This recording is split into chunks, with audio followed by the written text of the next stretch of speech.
શ્રીજી મહારાજ બોલ્યા છે, ભગવાન જીવના કલ્યાણને અર્થે દેહ ધરે છે ત્યારે મનુષ્યના જેવી સર્વે ક્રિયા હોય તેને દેખીને જે ભગવાનના ભક્ત હોય તે તો ચરિત્ર કરી જાણે, અને વિમુખ જીવ હોય અથવા કાચો પોચો હરિભક્ત હોય તે તો તે ચરિત્રને વિશે દોષ પરઠે.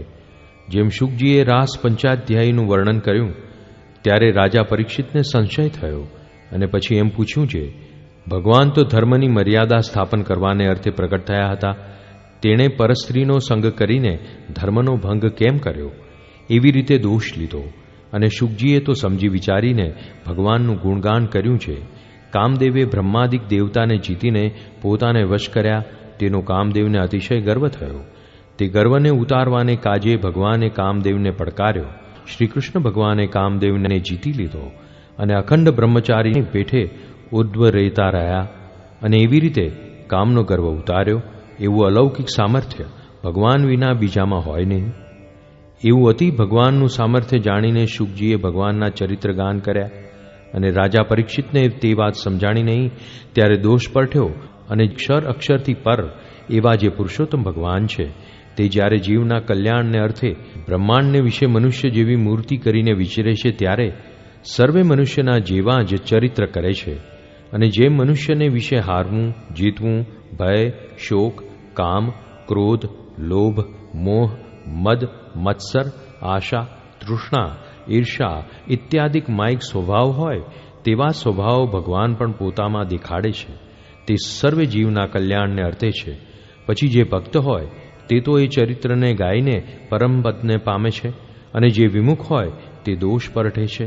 અને એ ભગવાન તો જેમ ક્ષરના આત્મા છે તેમજ પ્રકૃતિ પુરુષ થકી પર જે અક્ષર બ્રહ્મ તેના પણ આત્મા છે. અને ક્ષર અક્ષર એ બેયને પોતાની શક્તિએ કરીને ધરી રહ્યા છે, અને પોતે તો ક્ષર અક્ષરથી ન્યારા છે.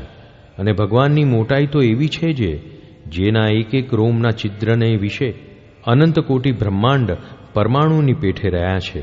એવા જે મોટા ભગવાન તે જીવના કલ્યાણને વાસ્તે મનુષ્ય જેવડા જ થાય છે ત્યારે જીવને સેવા કર્યાનો યોગ આવે છે. અને જો ભગવાન જેવડા છે તેવડા ને તેવડા રહે તો બ્રહ્માદિક જે બ્રહ્માંડના અધિપતિ દેવ તેને પણ દર્શન કર્યાનું કે સેવા કર્યાનું સામર્થ્ય રહે નહીં, તો મનુષ્યને તો રહે જ ક્યાંથી? અને જેમ વડવાનળ અગ્નિ છે તે સમુદ્રના જળને વિશે રહ્યો છે અને સમુદ્રના જળને પીવે છે, ને સમુદ્રનો ઓલાવ્યો ઓલાતો નથી એવો મોટો છે. તે અગ્નિ જ્યારે આપણે ઘરમાં દીવો જોઈતો હોય ત્યારે આવીને આપણા ઘરમાં બેસે તો આપણને દીવા જેવું સુખ થાય નહીં, અને બળીને સર્વે ભસ્મ થઈ જઈએ. અને તે જ અગ્નિ દીવા રૂપે હોય તો અજવાળું કરે ને આનંદ થાય. અને તે દીવો છે તો તેનો તે જ અગ્નિ, પણ ફૂંકીએ તથા હાથે કરીને ઓલાવીએ તો ઓલાઈ જાય. એવો અસમર્થ છે તો પણ તે થકી જ આપણને સુખ થાય. પણ વડવાનળ અગ્નિથી સુખ ન થાય. તેમજ ભગવાન મનુષ્ય જેવા અસમર્થ જણાતા હોય પણ અનેક જીવનું કલ્યાણ એ થકી જ થાય. પણ જેના એક એક રોમમાં અનંત કોટી બ્રહ્માંડ રહ્યા છે એવી મૂર્તિનું તો જીવ દર્શન કરવા પણ સમર્થ થાય નહીં. માટે એવે રૂપે કરીને કલ્યાણ ન થાય.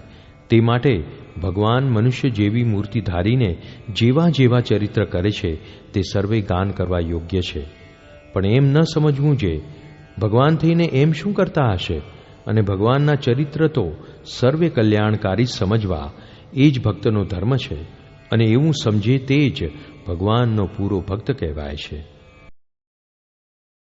જય સ્વામિનારાયણ દયાળુ. આપને આ વિડિયો પસંદ આવ્યો હોય તો અમારી ચેનલને સબસ્ક્રાઇબ કરો, લાઇક કરો અને દરેક સત્સંગીઓને શેર કરો.